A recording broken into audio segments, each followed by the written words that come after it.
Hello guys, how's it going? My name is Dal, and WoW Remix Mr. Pandaria mode has been an absolute blast over the last few days. I've been basically playing this mode non-stop ever since it's released, only taking breaks for food, a little bit of sleep, as well as to finish up any of my War Within projects. So far I've been able to get one character to level 70, outfit him with quite competitive gear, dive into most if not all of the normal raids, and I've been farming a ton of bronze and earth to get a lot of those gear upgrades, as well as get some of the best gems and even a couple of cosmetics along the way. And bronze farming is a hot topic right now when it comes to WoW Remix, as everybody is trying to find the fastest and the most efficient ways of obtaining bronze to be able to purchase all of the cosmetics and goodies that are available for this limited time event. So for today's video, I wanted to go over all of the ways that I've been able to discover and some of the more popular ways that have been found out recently of how to farm out bronze in the WoW Remix, whether you're looking to farm bronze and grind it out as fast as humanly possible, or whether you're going for more of an efficiency strategy, accomplishing other goals while trying to maximize your bronze gained so you can knock out multiple objectives as efficiently as possible. And if you guys want to see more guides for WoW Remix in the future, make sure to follow the channel. Otherwise, let's dive into bronze farming guide. So off the bat, I first want to mention the fastest, or at least allegedly the fastest method of farming bronze, that is if you enjoy endless grinding, and that's going to be frog farming in your favorite, the Timeless Isle. Now, the frog farm was actually an old method, an old trick back from the actual expansion of Mr. Pandaria, where a bunch of frogs spawn near kind of one of the shorelines of the Timeless Isle, and they tend to hyper spawn very, very rapidly. And back in the days of Pandaria, people would farm them endlessly because they dropped a ton of currency, they also dropped a lot of catch-up gear, and you could do them in a group, and because the frogs were in such a numerous amount, you would just farm them endlessly over and over and over, for any purposes whatsoever. Now the thing about those frogs in particular, they do a thing called hyper spawning, which means when there's enough players in the area constantly killing the frogs, the game automatically scales up those mobs to spawn more regularly. And the best way to do these is to actually look for pug groups. Right now most of them will be listed under raids in Mr. Pandaria,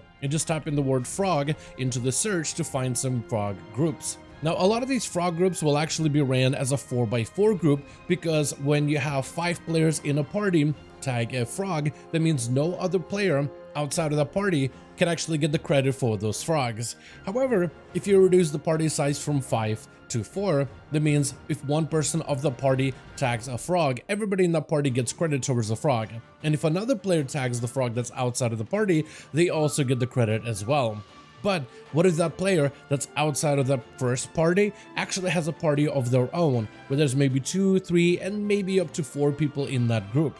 That means the first group of 4 players all gets the tag to the frog, as does the second group of 4 players as well. This is why 4x4 groups are generally the more popular ones. And when it comes to the actual farming numbers of this, I haven't been able to test it out for myself, but the last number specifically that I heard when it comes to how much bronze can you generate doing this method an hour, somebody said about 60,000 bronze allegedly. So doing the frog farming can earn you potentially around 60,000, maybe a little bit more, maybe a little bit less bronze an hour if you're farming them efficiently. And depending on the class that you play, certain classes will be priority. Like this group right now is looking for a Moonkin as a prior, as certain classes will actually have a much easier time getting into groups compared to my Shaman, which took me about 20 minutes to find a group that actually accepted me into the party. Classes such as Hunters, which can run around with the ability of Barrage, where they can pop the Barrage, spin around, tag as many frogs as they can automatically, and then keep Barrage on cooldown as often as possible to tag as many frogs as possible, end up being higher in priority. Moonkin is another spec that can tag frogs easily with Sunfire and Moonfire that have quite a far reach, and they can do it from a distance with Moonfire and Sunfire, capable of tagging multiple mobs in a row. Plus, you have the ability of Starfall, which constantly rains down stars all around an area, which allows you a higher chance to tag all of the mobs in that specific zone. Then Brewmaster Monk is another one that's actually high in demand, since they have access to 1, tanky playstyle, 2, plenty of AoE abilities, and 3, they have access to the tanky statue, which constantly radiates threat, which is enough to tag a lot of the mobs. so they could place a statue to radiate threat where the frogs may spawn, while a monk will spend some time in another area AoEing things down to instantly pick up aggro and tags as soon as things spawn, and then they can just taunt the statue to take all the frogs near the statue towards the monk, which allows you to group enemies together a little bit better. Plus the amount of AoE damage a Brewmaster Monk can do, especially with a lot of the gems that are available in WoW Remix, you actually can put up quite a bit of considerable AoE output. So if you're hunters, brewmasters, or boomkins in particular, you're probably gonna have a much easier time finding some of these 4x4 groups for frog farming. Though even if you're not one of those classes, so a lot of the times players will still take healers or really just anybody, and if you're joining a fresh group, usually people will just take anybody they can get, or you can simply try and make it a group of your own if your zone is clear enough. Now, while frog farming will likely end up being technically the fastest way of getting your bronze, over time it may not be that efficient, because as more people discover this method of going back to Timeless Isle and doing the frog farm that players did way back in the day, more players are going to be populating the island, and then you're going to have a lot more competition to deal with. So instead of having two groups that are 4x4, you'll have other groups moving in on their location trying to challenge their spots, and you'll have players constantly competing with each other in tags, which is already happening this early into the WoW Remix. So over time, unless you're on a dead realm or a dead shard, it's actually going to get a little bit harder for you to consistently get frog tags, which is going to, over time, reduce the amount of frogs that you can tag, reducing your bronze, as well as the other currencies that you can obtain from this activity. Though if you can successfully do frog tags, not only do you get bronze, but you get plenty of other currencies for Mists of Pandaria. You'll get plenty of items such as timeless coins, which can be spent across the vendors in the Timeless Isle to purchase a variety of cosmetics and rewards, but also you get lesser charms of good fortune, which can often be turned into certain factions in order to upgrade your reputation status with them far quicker. Plus, you also get a lot of different gear and gems from these frogs as well. And if you don't really need the gear, like if you have decent enough upgrades, then you can actually take all of the gear as well as the gems you're not going to be using and then scrap them for additional bronze, which allows you to get even more bronze an hour. But like I mentioned, over time, more and more players are going to be keen to the frog farm, and it's going to be harder and harder and harder to find a good competitive spot where there's not too many people overcrowding the area, which can then reduce the quality of those farms. For this reason, we have other efficient methods that can get you quite a bit of bronze. They're not the fastest, but efficiency is key, especially for players that don't have an insane amount of time to just spend in Timeless Isle farming frogs endlessly. One of those efficient methods to get a good amount of bronze while still being able to work on some of the rewards from Pandaria event is achievements. And through achievements you can get a variety of different items, from toys, but also cosmetic items, but also most importantly bronze caches, minor bronze caches, normal bronze caches, greater bronze caches, and just about every single achievement in the game rewards you some sort of a bronze cache, which gives you quite a bit of extra bronze that can be spent on all of your cosmetics. And when it comes to achievements, there's a lot of easy ones for you to complete. Some of the easier achievements you can work on that are not going to be zone completion stuff can be exploration of zones, or slaying rares in the zones, or searching for some treasures inside of these zones. But also you have dungeon achievements, scenario achievements, and even raid achievements that are all generally easy to queue into, and you don't necessarily have to do them on heroic, you can just do a majority of them on normal. And while we're in the topic of raiding, each boss inside of a normal raid as well as heroic raid also drops you bronze. And for the most part, you'll be looking to get bosses killed on normal unless you're already in that end game of Mists of Pandaria. Some of the more difficult bosses in particular will even drop you additional bronze as well, where some of the earlier bosses of Siege of Orgrimmar, for example, were dropping blue badges for bronze, but some of the later bosses like Blackfuse, Doc, and even Garrosh dropped you the purple epic bronze reward, which awarded you with 600 bronze per boss. Raids in Mists of Pandaria Remix are also on a daily lockout, so every single day you could just go into Mogashan Vaults and do a full clear and collect all of the bronze from every single one of the bosses. And generally all of these raids are fairly easy, though there's a lot of players right now playing in WoW Remix, and for a lot of players it still is a new learning experience as to how some of these bosses function and what are some of the main core mechanics for tanks, healers, and DPS to consider. But as time goes on over the next few weeks, these bosses are going to be easier and easier to get through,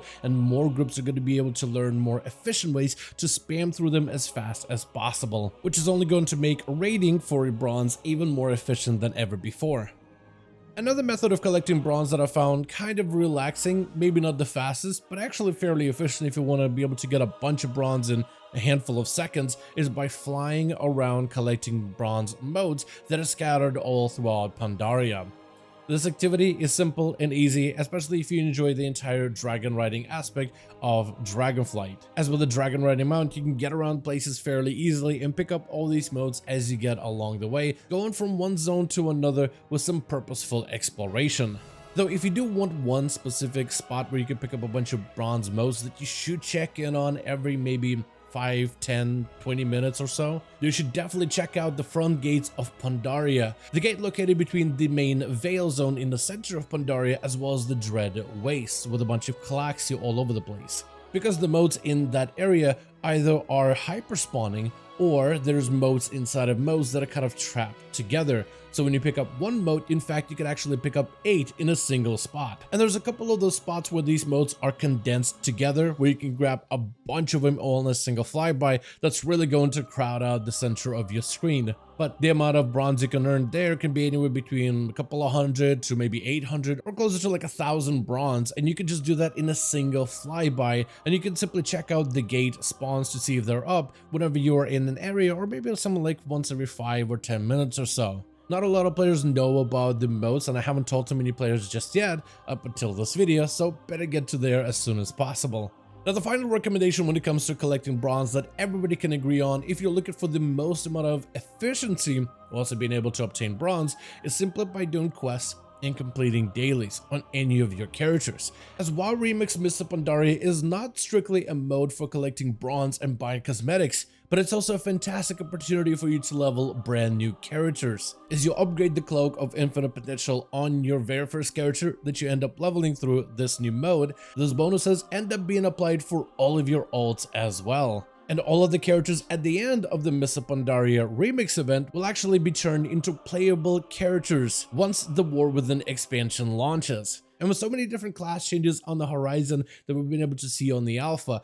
as well as all those different hero spec changes that are coming out in the next expansion, there's going to be so many new builds for players to play into, and now would be a perfect time to get a bunch of alts ready. And while you're leveling all of those alts, you actually earn a solid bit of bronze along the way simply by just doing quests in every one of these zones. And on your journey from level 10 roughly to level 70, which is generally quick and easy if you're mostly doing questing and maybe a raid here and there just to upgrade your cloak on your alt for extra experience, all of those end up collecting you quite a bit of bronze along the way, with some players reporting getting roughly maybe about 40 to 50,000 bronze by the end they reach level 70. Which is quite a bit of bronze that you can then turn around and spend on a variety of items, whether you're looking for those specific rare unique mounts or you're looking to complete all of your transmog collections, but you're able to collect that bronze while also focusing on leveling a new character for the next expansion, which I feel like ends up being, while maybe not the fastest way of getting bronze,